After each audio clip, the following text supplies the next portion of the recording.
Welcome to UPSC universe. So మనకు అతి త్వరలో ఆంధ్రప్రదేశ్లో గ్రూప్ 2 జరగబోతున్నది. గ్రూప్ 1 కూడా ఉంది. ఏ క్షణమైన తెలంగాణలో గ్రూప్ 1 ఎగ్జామినేషన్ రాబోతున్నది. సో వీళ్ళందరికీ 2023 మొదలుకొని 2024 వరకు, సో అంటే 13 నెలల పాటు జరిగిన కరెంట్ అఫైర్స్ 360 డిగ్రీస్లో అందివ్వాలని చెప్పి యూపీఎస్సీ యూనివర్స్ నిర్ణయించింది. సో ప్రతిరోజు కొన్ని క్వశ్చన్స్ తీసుకొని మొత్తం 360 డిగ్రీస్లో వాటిని ఎక్స్ప్లెయిన్ చేయడం జరుగుతుంది. సో ఇక్కడ మేము చెప్పబోయే ఈ ఇష్యూస్ గాన మీరు ప్రతిరోజు క్రమం తప్పకుండా వింటే 13 months కరెంట్ అఫైర్స్ మీ గుప్పిట్లో ఉన్నట్టే. సో ఇంకా మనం సెషన్లోకి వెళ్ళిపోదాం. సో ఈ క్లాస్ చూస్తున్న ప్రతి ఒక్కరు కూడా దయచేసి లైక్ చేయండి, షేర్ చేయండి, అదర్ ఆస్పిరెంట్స్ కూడా బెనిఫిట్ పొందనివ్వండి. సో మనం ప్రతి ఆప్షన్ కూడా మీకు ఇందులో ఎక్స్ప్లెనేషన్ ఉంటుంది. సో ఇందులో international issues, national issues, regional. So regional అయితే మనకు గ్రూప్ 2 ఎగ్జామినేషన్ అయ్యే వరకు ఏపీది కవర్ చేసుకుంటూ వస్తాం. ఆ తర్వాత 2 తెలుగు రాష్ట్రాల ప్రాంతీయ అంశాలు కూడా ఉంటాయి. సో అన్ని ఆర్థిక, క్రీడా, అవార్డులు ప్రతి ఒక్క అంశం వచ్చేటట్టుగా ఈ సిరీస్ అంతా డిజైన్ చేయడం జరిగింది. సో మొట్టమొదటి క్వశ్చన్ ఇక్కడ, which of the following summits were held at Kampala in Uganda in January 2024? So జనవరి 2024లో కింద పేర్కొన్న ఏ సమావేశాన్ని ఏర్పాటు చేశారు? ఎక్కడ అంటే కంపాలా అనే ప్రాంతంలో, ఉగాండాలోని కంపాలా అనే ప్రాంతంలో ఏర్పాటు చేశారు అని అడుగుతున్నాడు. మనకి ఇక్కడ వచ్చిన options G77, BNAM, 3 world sustainable development summit 3 ఉన్నాయి. సో మరి G77 అనేది ఒక 134 దేశాల కూటమి అన్నమాట. సో ఈ కూటమి మనకు 1964లో ఏర్పాటు అయ్యింది. సో ఈ కూటమి సమావేశం మనకు రీసెంట్గా ఉగాండాలోనే జరిగింది. అదేవిధంగా నాన్ అలైన్డ్ మూమెంట్ అలీన దేశాల కూటమి అని అర్థం. సో మనకు 2 అగ్రదేశాలు ఉండినాయి ఒకప్పుడు, అమెరికా అండ్ యుఎస్ఎస్ఆర్. సో ఈ 2 అగ్రదేశాలు పోటీ ఉండేది అనమాట. అన్ని అంశాలకు సంబంధించి పోటీ ఉండేది. అయితే ఈ 2 దేశాలకు సమదూరం పాటించాలని మనకు ఏర్పాటు చేసిందే నాన్ అలైన్డ్ మూమెంట్. సో దీని సమావేశం మనకు జనవరి 2024లో ఉగాండాలోనే నిర్వహించినారు. సో కాబట్టి 1 and 2. అయితే వరల్డ్ సస్టైనబుల్ డెవలప్మెంట్ సమ్మిట్ అన్నది మాత్రం మనకు నిజానికి ఫిబ్రవరి 2024లో న్యూఢిల్లీలో నిర్వహించినారు. అండ్ దీన్ని భారత ఉపరాష్ట్రపతి జగదీప్ ధన్కర్ గారు ప్రారంభించినారు. సో కాబట్టి సి అనేది మనకు ఈ ఆప్షన్స్లో ఉండకూడదు. కాబట్టి ఏ ఉండాలి, బి ఉండాలి. సో ఆ విధంగా ఉన్న ఆప్షన్ మనకు 3 మాత్రమే. కాబట్టి 3 సరైనది. మరి ఈ సమావేశాల్లో పర్యావరణ మార్పును ఏ విధంగా అడ్డుకోవాలి అంటే, పర్యావరణ మార్పు ధ్వంసమయ్యే విధంగా కొనసాగుతూ ఉన్నాయి. సో వాటిని ఏ విధంగా అడ్డుకోవాలి అండ్ భారతదేశానికి సంబంధించిన విశ్వమిత్ర పాలసీ, భారతదేశానికి చెందిన విశ్వమిత్ర విధానాన్ని గురించి కూడా ఈ సమావేశాల్లో చర్చించినారు. సో జనవరి 2, 2023న భారత విదేశాంగ శాఖ మంత్రి జయశంకర్ గారు భారత్ చేపట్టిన విశ్వమిత్, ప్రపంచంలోని ప్రతి ఒక్కరు కూడా మాకు ఫ్రెండే, నేస్తమే, మిత్రువే అని చెప్పి ఆయన చేసిన ప్రసంగం 2023లో యుఎన్ఓ వాళ్ళు రిలీజ్ చేసిన టాప్ 10 ప్రసంగాలలో ఒకటిగా, టాప్ 10 వీడియోలలో ఒకటిగా కూడా నిలిచింది. సో ఈ విధంగా మనకు ఈ అంశాలన్నీ కూడా చాలా చాలా ముఖ్యమైనవి. రైట్. సో నెక్స్ట్ క్వశ్చన్కి నేను వెళ్తున్నాను. So who among the following has been appointed ambassador of permanent mission of India to WTO? So WTO అంటే ప్రపంచ వాణిజ్య సంస్థ. ఇది మనకు జెనీవా కేంద్రంగా పనిచేస్తూ ఉంటుంది. 1 జనవరి 1995 ఎస్టాబ్లిష్ చేసినారు. మరి ఈ సంస్థకు శాశ్వత ప్రతినిధిగా ఎవరు నియామకమయ్యారు అని చెప్పి అడుగుతూ ఉన్నారు. సో మీకు ఏమైనా ఆన్సర్స్ తెలిస్తే మీ ఆన్సర్ చెప్పకముందే మీరు అటెంప్ట్ చేయండి. రైట్. సో యూట్యూబ్ వేదికగా కూడా మీ ఆన్సర్ని పంచుకోవచ్చు. సో ఇక్కడ దీనికి, ఈ క్వశ్చన్కి సరైన సమాధానం సింథియల్ పాండియన్. ఓకే, సెంథియల్ పాండియన్ అన్నమాట. సో నిజానికి ఈ పర్మనెంట్ రిప్రజెంటేటివ్గా బ్రజేంద్ర నవనీత్ ఉండేవారు. బ్రజేంద్ర నవనీత్ ఉండేవారు. ఈయన పదవీ కాలాన్ని పొడిగించినారు. అయితే పొడిగించిన పదవీ కాలం కూడా ముగిసింది. సో ఈ నేపథ్యంలో ఇంకా ఆయనకు రిటైర్మెంట్ ప్రకటించి ఆయన స్థానంలో సెంథియల్ పాండియన్ బాధ్యతలను స్వీకరించనున్నారన్నమాట. రైట్. సో మనకు రాబోయే ఎగ్జామినేషన్స్లో అడగవచ్చు, జెనీవా కేంద్రంగా పనిచేసే వరల్డ్ ట్రేడ్ ఆర్గనైజేషన్ దీనికి పర్మనెంట్ రిప్రజెంటేటివ్గా ఎవరు నియామకమయ్యారు అని చెప్పి సెంథియల్ పాండియన్ నియామకమైనారు. మరి ఈ జెనీవాలో మనకు బోలెడన్ని ఆర్గనైజేషన్స్ ఉన్నాయి. మనకు వరల్డ్ హెల్త్ ఆర్గనైజేషన్ ఇక్కడే ఉంటుంది, world intellectual property organization, world meteorological organization, United Nations human rights council, international labour organization, United Nations high commissioner for refugees, United Nations conference on trade and development. So ఈ విధంగా చెప్పుకుంటూ వెళ్తే మనకు 50 నుంచి 100 మధ్య organisations అనేవి జెనీవా కేంద్రంగా ఉన్నాయి. అండ్ నెక్స్ట్ ఇక్కడ మనకు రుచిరా కాంబోజ్ గారు ఉన్నారు. ఈ రుచిరా కాంబోజ్ గారు యునైటెడ్ నేషన్స్ ఆర్గనైజేషన్ పర్మనెంట్ రిప్రజెంటేటివ్గా ఉన్నారు మనకు. ఎక్కడంటే న్యూయార్క్లో. సో న్యూయార్క్లో యుఎన్ఓ కార్యాలయాలు ఉంటాయి. ఆ కార్యాలయాలకు భారతదేశం నుంచి శాశ్వత ప్రతినిధిగా రుచిరా కాంబోజ్ గారు ఉన్నారు. ఈ పదవిని చేపట్టిన భారతదేశపు మొట్టమొదటి మహిళ ఎవరు అనంటే రుచిరా కాంబోజ్. సో కంపల్సరీగా గుర్తుపెట్టుకోవాలి. గతంలో వీరు యునెస్కోకు కూడా శాశ్వత రాయబారిగా పనిచేసినారు. యునెస్కోకు వీరు శాశ్వత రాయబారిగా పనిచేసిన మొట్టమొదటి భారతీయ మహిళగా చెప్పుకోవచ్చు. అంతేకాదు వీరు శాశ్వత ప్రతినిధిగా ఉన్నప్పుడు భారతదేశం నుంచి 3 అంశాలు యునెస్కో జాబితాలో చేరినాయి. ఈ విధంగా ఇప్పటి వరకు యునెస్కో చరిత్రలో ఒక దేశానికి చెంది ఒకే సంవత్సరం 3 అంశాలు చేరిన సందర్భం మరొకటి లేదు, ప్రపంచంలోనే లేదు. ఆ ఘనత రుచిరా కాంబోజ్ గారు సాధించగలిగినారు. నెక్స్ట్ ఇక్కడ అరిందమ్ బాగ్చి అని ఉన్నారు. ఈయన కూడా యుఎన్ఓకు భారతదేశం తరఫున శాశ్వత ప్రతినిధి. అయితే ఈయన జెనీవాలో ఉంటారు. సో ఇప్పుడు క్లారిటీ ఉంది కదా. యునైటెడ్ నేషన్స్ ఆర్గనైజేషన్కు సంబంధించిన కార్యాలయాలు మనకు న్యూయార్క్లో ఉంటాయి, జెనీవాలో కూడా ఉంటాయి. సో న్యూయార్క్లో శాశ్వత ప్రతినిధిగా రుచిరా కాంబోజ్ ఉంటే స్విట్జర్లాండ్లోని జెనీవాలో భారతదేశం తరఫున శాశ్వత ప్రతినిధిగా అరిందమ్ బాగ్చి ఉన్నారు. రీసెంట్ వరకు కూడా ఆయన భారతదేశానికి స్పోక్స్ పర్సన్గా పనిచేసినారు. సో మనకు ఈ 2023 సంవత్సరంలో నూతన పార్లమెంట్ భవనం నిర్మించిన సంగతి తెలిసిందే. ఈ నూతన పార్లమెంట్ భవనంలో ఒక గోడ పైన అఖండ భారత్ అని చెప్పి ఒక పోస్టర్ని ముద్రించినారు, చిత్రం ఉందన్నమాట. ఈ అఖండ భారత్లో మరి అప్పట్లో ఉన్న భారతదేశం మొత్తాన్ని చిత్రీకరించారు. Like Afghanistan, Pakistan, India, Nepal, Bhutan, Myanmar, Sri Lanka, ఇప్పుడున్న భారతదేశం, బంగ్లాదేశ్ అంతా కలిపి అఖండ భారత్ అంటారు. సో ఈ అఖండ భారత్ చిత్రం భారత పార్లమెంట్ భవనంలో ఒక గోడ పైన చిత్రీకరించడాన్ని నేపాల్ అండ్ పాకిస్తాన్ దేశాలు అబ్జెక్షన్ చెప్పినాయి. దీనికి భారత స్పోక్స్ పర్సన్ అరిందమ్ బాగ్చినే వివరణ ఇచ్చినారు. ఆ సందర్భంగా ఆయన వార్తల్లో కూడా నిలిచారు. కాబట్టి మనకు ఒక క్వశ్చన్ వచ్చే అవకాశము ఉన్నది. అండ్ నెక్స్ట్ సుభాష్ చంద్రబోస్, భారత సంతతికి చెందిన వ్యక్తి. ఇక్కడ బోస్ కాదు, ఈయన ఘోష్. ఈయన భారత సంతతికి చెందిన వ్యక్తి. European bank for reconstruction and development దానిలో ఈయన ఎండీగా అపాయింట్ అయినారనమాట.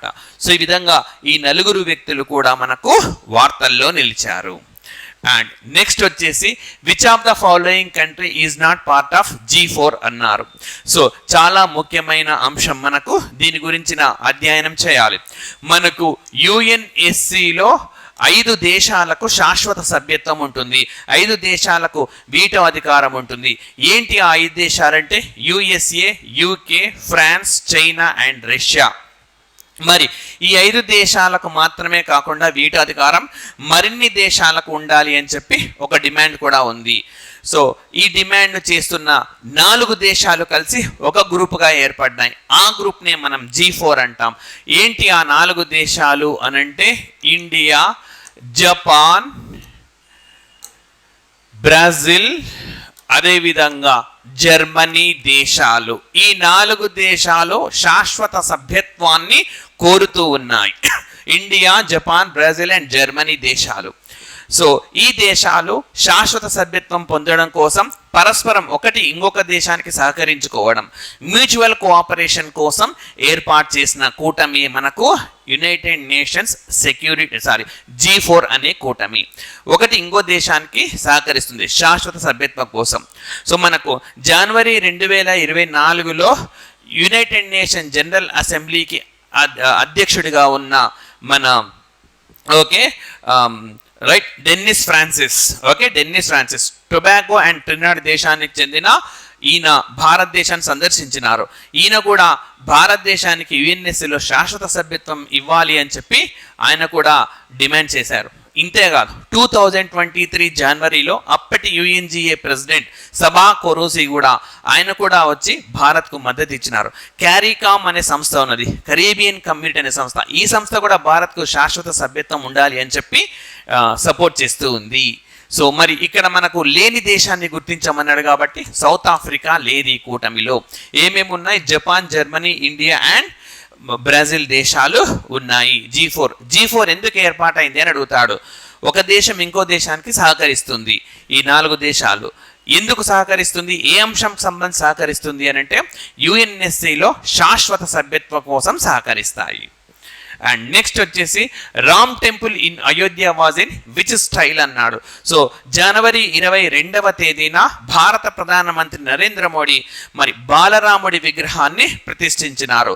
దీన్నే రామ్ లల్లా అని అంటున్నారు. ఇక్కడ దేవాలయాన్ని నిర్మించబోతున్నారు. రాముడు జన్మించిన ప్రదేశంలో రాబోతున్న ఈ దేవాలయాన్ని ఏ శైలిలో నిర్మించినారు అన్నది క్వశ్చన్. సో దీనికి సరైన సమాధానం నగర శైలి. మరి భారతదేశంలో నగర శైలిని ప్రవేశపెట్టిన రాజవంశం ఏది అని అంటే గుప్తుల రాజవంశం. ఒక ఎలివేటెడ్ ప్లాట్ఫామ్లో అన్నమాట. సో ఒక ప్లాట్ఫామ్ పైన దేవాలయాలు నిర్మించే పద్ధతి మెయిన్గా ఇందులో ఉంటుంది. అదేవిధంగా మనకు ద్రవిడ శైలిని పల్లవులు ప్రవేశపెట్టినట్టుగా మన చరిత్రకారులు చెప్తూ ఉంటారు. సో మరి నేరుగా నేలపైనే దేవాలయం నిర్మించడము, కాంపౌండ్ వాల్ సరిహద్దు వాల్ నిర్మించడము, లోపల ఒక నీట్ వాటర్ బాడీ అన్నమాట, చిన్న కొలను లాంటిది ఉండడం ఈ శైలికి సంబంధించిన ప్రత్యేకత. నెక్స్ట్ వెసర శైలి. సో నగర ద్రవిడ 2 లక్షణాలను పునికి పుచ్చుకున్న సిస్టమ్గా మనం దీన్ని చెప్పుకోవచ్చు. వెసర శైలిని పశ్చిమ చాళుక్యులు ప్రవేశపెట్టినట్టుగా చెప్తూ ఉంటారు. ఈ నగర శైలి మనకు ఉత్తర భారతదేశంలో, ద్రవిడ శైలి మనకు ముఖ్యంగా ఈ ద్రవిడ రాష్ట్రాల్లో తమిళనాడు, కేరళ, ఆంధ్రప్రదేశ్ రాష్ట్రాల్లో వెసర శైలి అనేది కర్ణాటక, మధ్యప్రదేశ్, తెలంగాణ ఇలా మధ్యలో ఉండే కర్ణాటక, మహారాష్ట్ర ఇట్లాంటి రాష్ట్రాల్లో, తెలంగాణ రాష్ట్రంలో కూడా కనిపిస్తూ ఉంటుంది. సో ఇప్పుడు నిర్మించబోతున్న రామాలయం అనేది మనకు నగర శైలిలో ఉండనున్నది. And next Vijayaraghavan committee is committee related to. So ఇటీవలే విజయరాఘవన్ కమిటీ అనేది ఒకటి ఏర్పాటు అయింది. ఇది దేనికి సంబంధించింది అని అడుగుతున్నాడు. IITs, NCERT book issues, SC categories and DRDO అన్నాడు. మరి దీనికి సరైన సమాధానం DRDO, defence research development organization. So మరి డిఆర్డిఓ అనేది దాని పనితీరుకు సంబంధించి ఏర్పాటు చేసిన కమిటీ. ఏం సూచించింది ఈ కమిటీ అని అంటే ఖచ్చితంగా సో ఈ డిఆర్డిఓ అనేది పరిశోధక సంస్థగా ఉండాలి, కానీ ప్రొడక్షన్ యూనిట్గా ఉండరాదు. పరిశోధన పైన ఎక్కువ దృష్టి సారించాలి. రీసెర్చ్ అనేది దీని పేరులోనే ఉన్నది కాబట్టి రీసెర్చ్కు ప్రయారిటీ ఇవ్వాలి అని చెప్పింది. అంతేకాదు ప్రధానమంత్రి నేతృత్వంలో డిఫెన్స్ టెక్నికల్ కౌన్సిల్ ఒకటి ఉండాలి అని చెప్పింది. రక్షణ సాంకేతిక మండలి ఒకటి ఉండాలి అని చెప్పింది. ఇందులో రక్షణ మంత్రి, జాతీయ భద్రతా సలహాదారు, అదేవిధంగా మనకు ఇతర రక్షణ రంగానికి సంబంధించిన చీఫ్ ఆఫ్ డిఫెన్స్ స్టాఫ్ కూడా ఇందులో భాగంగా ఉండాలి అని చెప్పింది ఈ కమిటీ. రైట్.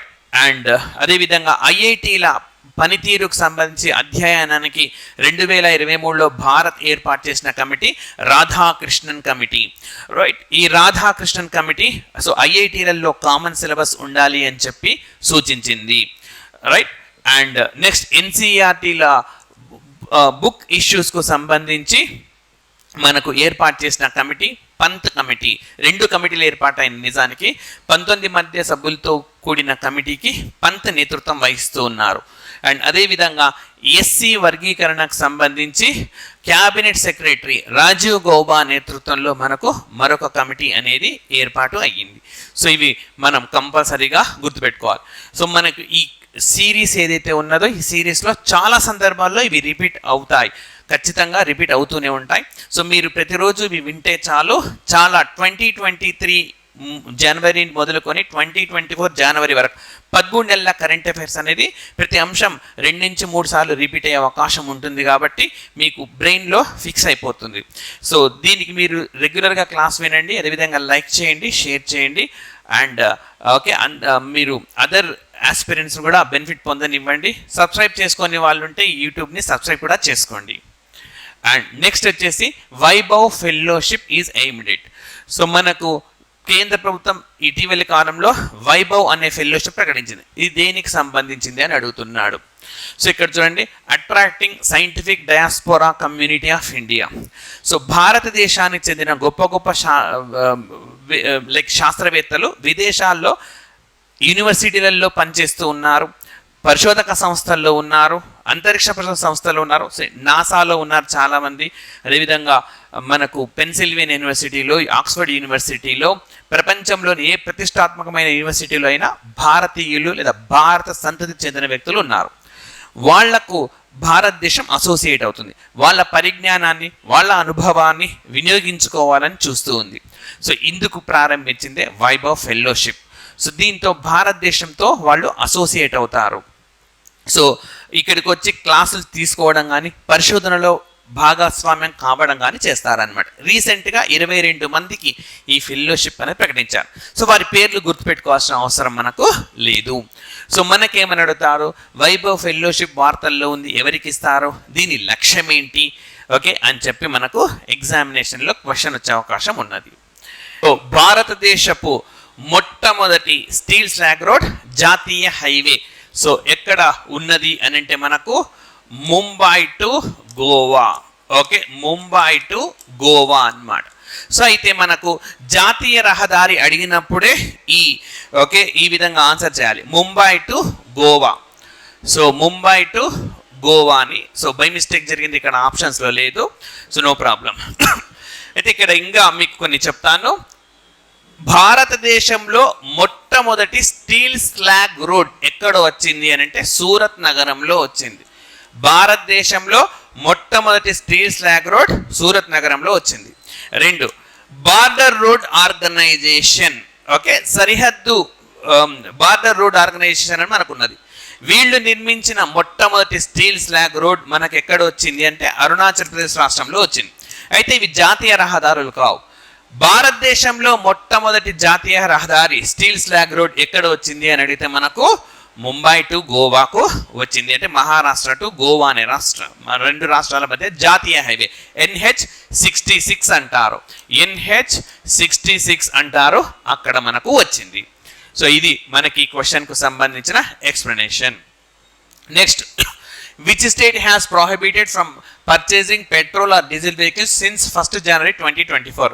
సో జనవరి 1, 2024 నుంచి పెట్రోల్ లేదా డీజిల్ వాహనాల కొనుగోలును ప్రభుత్వ శాఖలు అన్నమాట. ఇది అందరూ కాదు, సామాన్య ప్రజలు వాళ్ళకి కావాల్సిన వెహికల్స్ వాళ్ళు కొనుక్కోవచ్చు. కానీ ప్రభుత్వ విభాగాలు, మినిస్ట్రీస్ కానీ డిపార్ట్మెంట్స్ కానీ ఎవ్వరు కూడా పెట్రోల్ లేదా డీజిల్ వాహనాలు కొనరాదు అని చెప్పి నిర్ణయం తీసుకున్న ప్రభుత్వం ఏది అని అడుగుతున్నాడు. మరి దీనికి సరైన సమాధానం హిమాచల్ ప్రదేశ్ రాష్ట్రము ఈ నిర్ణయాన్ని తీసుకున్నది.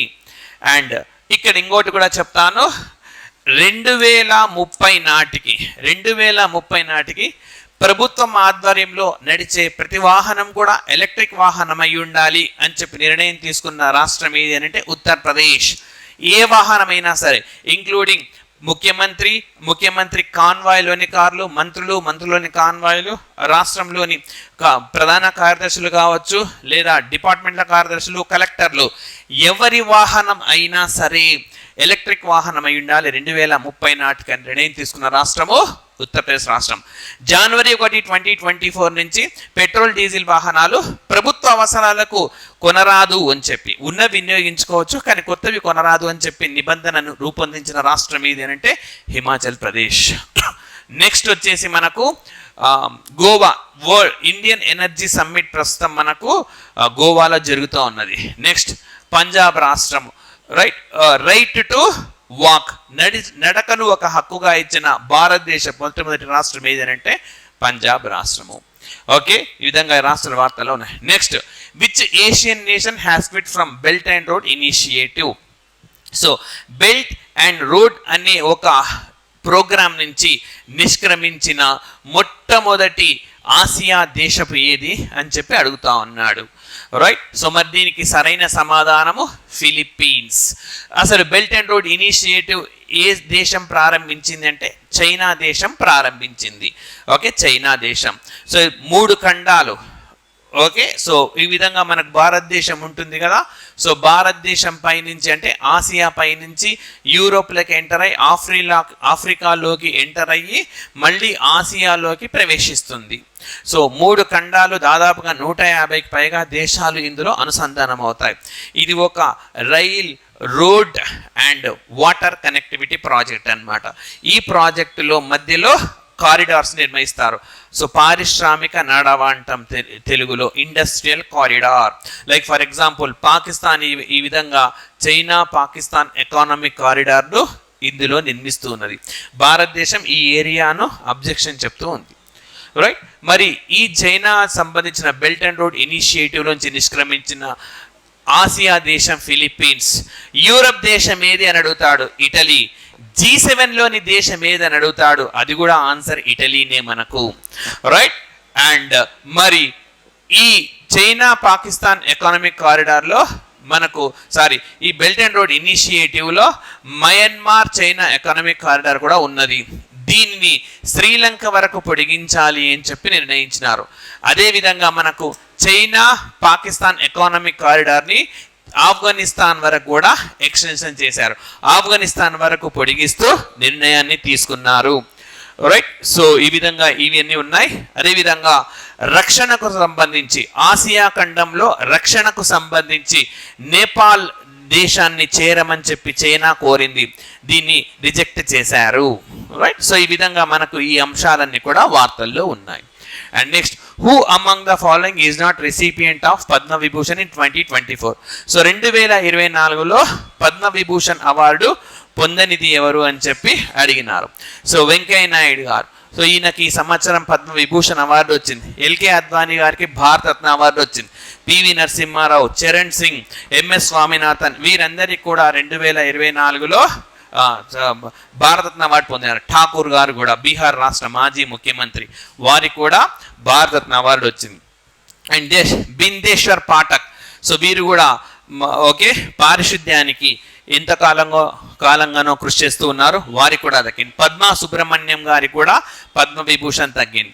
ఫాతిమా బీవి గారికి పద్మభూషణ్ అవార్డు వచ్చింది. మరి ఫాతిమా బీవి వీరి ప్రత్యేకత ఏంటి అని అంటే, వీరు భారతదేశంలో సుప్రీంకోర్టులో న్యాయమూర్తి పదవిని చేపట్టిన మొట్టమొదటి మహిళ, ఫస్ట్ ఉమెన్ అన్నమాట ఈమె.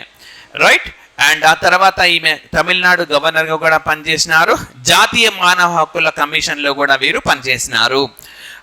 సో ఈ విధంగా వీళ్ళందరూ కూడా ఈ అవార్డు పొందినారు. అంతేకాదు వెంకయ్య నాయుడు గారికి అమెరికాలోని జార్జియా రాష్ట్రం వారి సేవలను గుర్తిస్తూ ఒక తీర్మానాన్ని కూడా ఆమోదించింది. సో ఎంతో కింది స్థాయి నుంచి వారు అత్యున్నత స్థాయికి చేరారని చెప్పి వారిని ప్రశంసించింది అన్నమాట. అండ్ నెక్స్ట్ వచ్చేసి, which district of Andhra Pradesh has reached A mile stone by attaining 100% gross enrolment ratio in schools. అంటే ఆంధ్రప్రదేశ్లోని ఏ జిల్లాలో ఆ జిల్లాలోని ప్రతి బాలుడు లేదా బాలిక స్కూల్లో చేరారు. 100% గ్రాస్ ఎన్రోల్మెంట్ సాధించిన భారతదేశపు మొట్టమొదటి జిల్లా ఏది అని చెప్పి క్వశ్చన్ అన్నమాట. మరి దీనికి సరైన సమాధానం నంద్యాలగా చెప్పుకోవచ్చు. ఓకే, అయితే దీనిపైన చాలా మంది అబ్జెక్షన్ చెప్తూ ఉన్నారు. దీన్ని వెరిఫై చేయడానికి ఒక కమిటీని కూడా ఏర్పాటు చేశారనమాట. ఓకే, సో అది నిజమా కాదా తెలుస్తుంది. అధికారికంగా జిల్లా కలెక్టర్, ఆంధ్రప్రదేశ్ రాష్ట్ర ముఖ్యమంత్రి కూడా నంద్యాల 100% గ్రాస్ ఎన్రోల్మెంట్ రేషన్ సాధించినట్టుగా ప్రకటించారు. అండ్ దెన్ కర్నూలు, సో ప్రపంచంలోనే అతిపెద్ద ఇంటిగ్రేటెడ్ పవర్ ప్రాజెక్ట్ అది. So pumped power project, solar power project and wind power project, ఈ మూడు కలిపితే ప్రపంచంలో ఎక్కడా లేనన్ని ఎక్కువ స్థాయిలో మనకు విద్యుత్ అనేది ఇక్కడ ఉత్పత్తి చేస్తారు. ఓకే, రానున్న రోజుల్లో ఇంకా ఈ ఇన్ఫర్మేషన్ సంబంధించిన డెప్త్ ఇష్యూస్ ఇస్తూ ఉంటాం మీకు. గుంటూరు జిల్లా వడ్లమూడిలో సర్వికల్ క్యాన్సర్, ఓకే అంటే గర్భాశయ క్యాన్సర్, దీనికి సంబంధించి అవగాహన కల్పించే కార్యక్రమంలో గిన్నిస్ రికార్డ్ అనేది ఈ గుంటూరు జిల్లాలో క్రియేట్ చేశారు. అండ్ శ్రీ సత్యసాయి జిల్లా మనకు రీసెంట్గా భారత ప్రధానమంత్రి పర్యటించినారు, రైట్. సో ఇక్కడ మనకు ఐఆర్ఎస్ ఆఫీసర్లకు ట్రైనింగ్ సెంటర్ ఒకదాన్ని కూడా నిసిన్ అని చెప్పి ప్రారంభించినారు. అండ్ నెక్స్ట్ వచ్చేసి according to Andhra Pradesh leading in which of the following in the first half of 23-24 financial year. So 2023-24 ఆర్థిక సంవత్సరంలో కింద పేర్కొన్న ఏ అంశంలో ఆంధ్రప్రదేశ్ దేశంలో అగ్రస్థానంలో ఉంది అంటున్నాడు. సో సోషల్ ఎక్స్పెండిచర్, సామాజిక వ్యయం. ఓకే, సామాజిక వ్యయం అంటాం తెలుగులో. సో సోషల్ ఎక్స్పెండిచర్లో 2023-24 ఆర్థిక సంవత్సరంలో ఫస్ట్ హాఫ్లో ఆంధ్రప్రదేశ్ అగ్రస్థానంలో ఉంది. దాదాపుగా 55% మేర ఈ రాష్ట్రంలో ఈ ఎక్స్పెండిచర్ అనేది చేసినారనమాట, రైట్. అండ్ ఓకే, అయితే ఆంధ్రప్రదేశ్లో ఏర్పాటు చేసిన సచివాలయ వ్యవస్థ, లోకల్ అడ్మినిస్ట్రేషన్ సిస్టమ్ ఏదైతే ఉన్నదో ఇది మాత్రము 73-74 రాజ్యాంగ స్ఫూర్తికి కాస్త విఘాతంగా ఉంది అని చెప్పి మనకు చెప్పింది. అదేవిధంగా టెలిమెడిసిన్లో కూడా భారతదేశంలో ఆంధ్రప్రదేశ్ 2వ స్థానంలో ఉన్నది, రైట్. మొదటి స్థానంలో మనకు ఉత్తరప్రదేశ్ రాష్ట్రం ఉంది. Next, which of the following is true అన్నాడు. So Andhra Pradesh is second state in India to go for caste census. Next, Andhra Pradesh is the first state in India to go for caste census. అయితే ఈ రెండిట్లో ఏదో ఒకటి మాత్రమే కరెక్ట్ అవుతుందని నాకు స్పష్టంగా తెలుస్తుంది. At the university level Andhra Pradesh has introduce international baccalaureate system నన్ను అన్నాడు. సో ఇందులో సరైనది గుర్తించమన్నాడు కాబట్టి ఫస్ట్ స్టేట్మెంట్ని గుర్తించాలి. సో భారతదేశంలో కులగణన చేపట్టిన మొదటి రాష్ట్రం ఏది అని అంటే బీహార్. అండ్ భారతదేశంలో కులగణన చేపడుతున్న 2వ రాష్ట్రం మనకు ఆంధ్రప్రదేశ్. ఇంకా ప్రక్రియ కొనసాగుతూ ఉన్నది, పూర్తి కాలేదు. అండ్ మరి పాఠశాల స్థాయిలోనే ఇంటర్నేషనల్ బకాలారియట్ సిస్టమ్ను ప్రవేశపెట్టిన రాష్ట్రం ఏది అని అంటే మనకు ఆంధ్రప్రదేశ్ రాష్ట్రము. అండ్ నెక్స్ట్, కావరోడ్రోమా 360 ఈజ్ రిలేటెడ్ టు అన్నాడు. సో కావరోడ్రోమా అనేది ఏంటి, ఇటీవలి కాలంలో వార్తల్లో ఉన్నది. సో ఇది ఒక క్షిపణి అన్నారు, కొత్త క్షిపణి. నెక్స్ట్, రైఫిల్ ప్రొటెక్షన్ హెల్మెట్ అన్నారు. ఇది ఓకే సరైన సమాధానం.